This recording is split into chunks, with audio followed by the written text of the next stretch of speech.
special this time of year. It is every year. And as the years of war continue to go on across in Afghanistan, Iraq, Syria, this is going to be going on for some time, and has been going on for some time. I'm Command Sergeant Major Micheal, Eyer, retired U.S. Army. How many veterans we got out here? All right. And how many spouses of veterans do we have out here? Or family members? A few out there. I want to give the veterans and the family members a round of applause.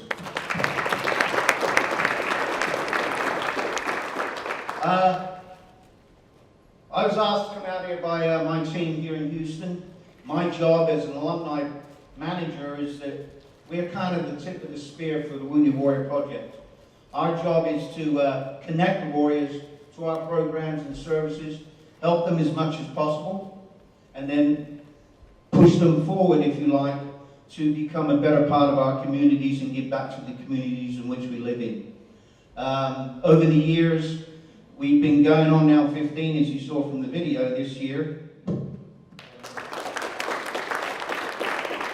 We have our ups and downs, but the truth of the matter is I've got 130,000 warriors, veterans that we serve each and every day, putting on somewhere in the region of 11 events every day of the year around our country.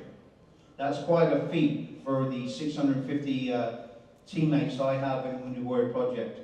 So, why Wounded Warrior Project? I'm going to talk about other VSOs as well, but obviously I represent them and I want to give you my story so you can see how it kind of fits in. How many alumni of the Wounded Warrior Project do we have in here? A couple. Outstanding. One thing, I started off in the Army in 1984. I was a 29-year-old young sprog. I was a little bit older than most people. So, a little more mature. I joined the infantry, started off at a place called Fort Benning, Georgia, many moons ago, as I say, 84. And one of the first briefings we ever got, I remember sitting in this old wooden World War II building. There was no air conditioning back then. Georgia in summer is kind of warm. And there's some fans up in the ceiling. I'm sure they were built in at the same time they built the barracks back in World War II. And I'm sweating. I'm sitting down with a lot of other nervous, young American soldiers. And we were waiting for some briefing by one of the NCOs. And he said, well, we've got a few minutes before we start, so I'm going to open it up to everybody. Who wants to ask me a question? Well, this staff sergeant at the time, he got up on the stage. He said, come on, give me some questions. Well, of course, we got the questions. How can I be like you, Sergeant? And, you know, how can I make rank as fast as you, Sergeant? When are we going to eat, Sergeant? Right, stop. He said, listen, all of you sitting in here today have got careers from 6 months to 16 years to 25 years and so on. I'm going to give you one word of advice. Keep your medical records. And so I'm sitting there thinking, what the hell do I let myself in for? I've got to worry about medical records? And it was a good bit of information I needed back then. Did I follow his instructions? Not very well. Like many other warriors out there today, still don't keep a good copy of their medical records.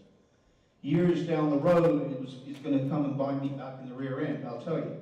But at that point in time, all I wanted to do was survive training and go on to my units. I ended up doing 29 years in the American Army. Airborne Infantry, Ranger, did tours with the 82nd, the 25th Infantry, Ranger Regiment, all over the world. Had several injuries along the way, you know, pulled a calf muscle while training for marathons in Hawaii. And like an inexperienced young runner at the time, I just kept pushing on, making that injury a little worse. Again, that came to bite me later on in life. But many of the injuries I suffered were generally during that period of time through training, overexertion, and so I kind of got over them because I was young. On 9/11, I was a first sergeant in Ranger Training Brigade in Fort Benning, Georgia. I was training young Rangers, or young soldiers become Rangers. And we were called in, obviously, as the Twin Towers went down. And we knew that at that day, like everyone else who was around at that time, that things are going to change for the military in a big way. Well, since that point in time, I obviously did a lot of training, and I did a lot of deployments into Afghanistan and Iraq. I think I did a total of 60 months in combat.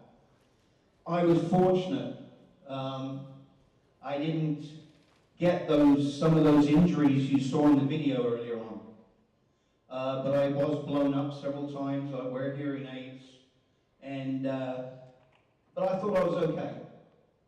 So for all of those military guys out there, if you think the Sergeant Majors have got this special telephone that they can pick up and get all the information they want or make things happen, it ain't true. I got out in 2013, married, had a kid in Syracuse, my youngest, and another son in the UK who was serving in the British Army.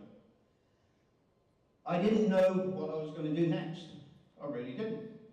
And so I'm now, in my 50s. I'm a little older. Some of you are a lot younger. I started scouring the internet, seeing what there was out there, what military organizations I could use. But I was having issues all the while. I didn't realize that those issues were affecting my family. I get up in the middle of the night. Every time I knew my son was out, checking the cars, checking the windows, 2 o'clock in the morning. Didn't think nothing of it. I've been doing it for 20, 30 years. Then one day my wife said, you need to go speak to somebody. I said, well, what's up? She said, we're walking on eggshells. You lose it at the drop of a hat. And again, I said, well, I can fix this. And so I made the effort to go to the Veterans Administration, and they did what they can for me. I started going into meetings, and they tried to give me a load of drugs, didn't really help. I went and did some contracting work out in the UAE, which was fun, got a lot of money, but I was away from the family, so what I decided was to come back home. And when I came back home, I knew that I needed to do something that was going to fulfill my needs and the needs of my family. And so I started looking around at different organizations out there to see if I could get involved. So I applied for Wounded Warrior Project and was happily accepted as an alumni manager. But it wasn't until I was actually working for the organization I really understood what they did. I've been with them now 4 years, and within the last few years, they have taken care of me immensely. Of course, I'm working with them, so it's a little bit easier for me. They took care of my benefits. They took care of my psychological side in where I found a being, where I could be out with other warriors. I could go and enjoy things that was common to military personnel who had served together. I started feeling free, started having a purpose. Now, some people here, you veterans, you can understand this. I still don't go to Walmart. Mind you, not many people like going there anyway. But I don't like going into Walmart or big places with lots of people. Makes me nervous, or did. Now I'm getting over that. But it was the steps that Wounded Warrior Project took to help me along the way. So what I'm going to do is briefly now is go over a couple of things that Wounded Warrior Project can do for you and for any veterans that you meet who may need help. We've got over 19 to 22 different programs, and they change depending if they're working or not. We used to build them down into 3 areas where first is connection. We try and connect new warriors to the services and benefits that we can provide. Now, if we find an issue with a warrior that we cannot personally fix as an organization, we will reach out to other organizations to have them try and help that individual or that family. We do this in many different ways. As I said, I'm alumni, And my job is that connection part. So we put on things like fishing trips, we do dinners, we go to the movies, we even get donated a suite at the Texans. Last year, the Astros donated a suite to us. In actual fact, we were very lucky to have some of the Astros pitchers that would donate their time to come and speak to our Warriors when we went to the games. Once we bring new Warriors into our organization, we then start talking with these guys and their families to find out the real needs of those individuals. It could be as simple as, well, they haven't got their benefits squared away. I mean, I can guarantee that out of the 500 or so warriors and veterans you have going through the university today, many of them said, oh, I don't need any help, I'm good. Or, there's nothing I can get. I was only in for a year and they kicked me out. Or I was there for 4 years, but nothing, I'm not injured. The truth of the matter is, the VA have a lot of benefits that every veteran deserves to get. And so, by identifying those needs, our organization can take that warrior from not needing anything to getting all those benefits he should be receiving, and it's not a lot of work for us to do. It's, for the warrior especially, it's not much work at all. So benefits is one side. The mental side, obviously, and I talked about my own story, is our combat stress team. We do a program called Odyssey. We do 3 types of Odysseys, a male Odyssey, female Odyssey, and then couples Odysseys. And this is really where we take our veterans suffering from either PTSD or traumatic brain injury, TBI, and we'll take them out somewhere, maybe out in East Texas, out at a lodge or something, and we will just spend time with them. We don't sit around tables discussing their issues. We get them fishing, we get them horseback riding, we go canoeing, we do anything just to bring them together, and that group of people that we take to that organization generally becomes friends for life. But what it really does, it gives them a connection to the outside world. It gives them the opportunity to live the life they wanted to live before they went in the military or before the injuries they suffered downrange. The couples Odyssey is normally held after the male and female Odyssey so that the spouse can come in and learn how to cope. And this is a great program for spouses because they've been putting up with it for years, and now they've got the opportunity to learn how to cope with that, those type of challenges you have with someone suffering from PTSD or have a TBI. It is, again, it's a great program and one of our best ones. We also go into physical health and wellness. As you can see, I've put on a couple of pounds. And the physical health and wellness guy keeps calling me up and saying, when are you coming on the program? I said, well, other veterans need that. But we do, we take guys who are obese and so forth, and there are a lot of them out there, we all know. And even if they just want to get into a new physical training program or go out for a hike, these guys and girls will take these guys on and put them through programs and the services we have in the local area to get them back to where they want to be. We every year we go out to the Bataan Death March. Anyone heard of that? It's about 26 miles out in the desert. Yeah, I did it the first year I came back. That was the last time I did it. But I encourage people to do it. We also work with other gyms and fitness trainers here in the local areas and around the country so that these warriors got somewhere to go to build on those challenges they want, or those goals they want to take on. I've talked a little bit about 2 areas, but we have a multitude of other programs that are useful to the people in this audience and to the pupils and so forth, and staff members and faculty out here in the university area, is Warriors to Work program. Warriors to Work, obviously, is what it says. We have a program where we will help identifying locations and possible companies and corporate organizations that will take on warriors after they've completed their education, or even if they're not going to university, try and find them a job while they're looking. We also take care of their resumes. We even go out and buy them a suit if they need it for the interviews. And we prepare them so that they can walk through that door and get get the best response they can from the organisation they're trying to get a job with. We also look at the benefits for university, for school, for college, and for your degrees. Actually, Eric back here is the key guy that the Warriors will work with here in the Houston area. And we will ensure, as an organisation, that you are receiving the right benefits to put or go forth and put your education skills to work. And for your families. My son, in particular, my youngest, went to Syracuse, as I noticed earlier on, and through the benefits that I have through the military and through the VA. And there's also some other that will help, like the Yellow Ribbon Program and so forth and so on. These are just a couple of the different programs we work. The biggest part of what we do is bringing them together.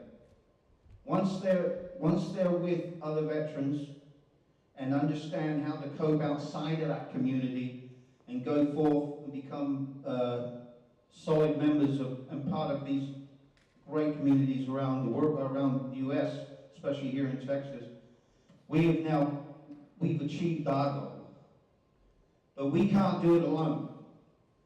That's why there's 42,000 other veteran service organizations in this country, and every one of them give our veterans the opportunity for the life they deserve after service, and for the families and the children of those service members. So we should always remember that. And it's only a phone call away, or nowadays it's a click, and we can get it under 2 clicks for you millennials that get bored after 2 clicks. So I'm told. I blink my eyes, so it works now. But the truth is, they continue to need our help, and that's why we're here. I do it because I feel part of a great organization, and I can say I relate to most of those guys and girls that are needing our services. All right, we're getting raided. Shouldn't say that, should I? But the bottom line is, we are here for these guys, these girls, and these families. And like many other organizations here in Houston, we work together closely. There's a combined arms center in downtown Houston. Anyone heard of it? A couple of you. Okay. For all of you, if you ever got the opportunity and you're downtown near the center, there's a road called, or a street called McKinney's. And in McKinney's, I think it's 2424 McKinney. There's a big building there, and it's called the Combined Arms Center. With the help of Wounded Warrior Project, we've managed to house 19 different organizations in there, where a warrior or a veteran can walk in the front door and be assisted by 19 different organizations at one time. We have organizations like Next Stop, who take care of finding warriors jobs in the oil and gas business. We've got Lone Star Veterans Organization, which is a local organization for Texas, similar to ours, but more on the social side. We have, with the Warrior Project, we have the, what else we got? A couple of us, Grace After Fire. It's an all-female organization for our female warriors who really don't want to mix with males, which we do have a lot of those as well. And Travis Manion Foundation, another one that works closely with universities. I could go on, but the bottom line is every one of those guys there are there for one reason, and that's support our warriors. And so, in closing, and I know there may be some questions, but I'm not going to ask them. I might test you later. But in closing, one thing that I hear and I have heard for many, many years is, thank you for your service. I would like to change that. I would like to be simply, how you doing? Because thank you for a service can be a handshake and it's done. How you doing can be a conversation that could lead someone to a better way of life. Thank you very much.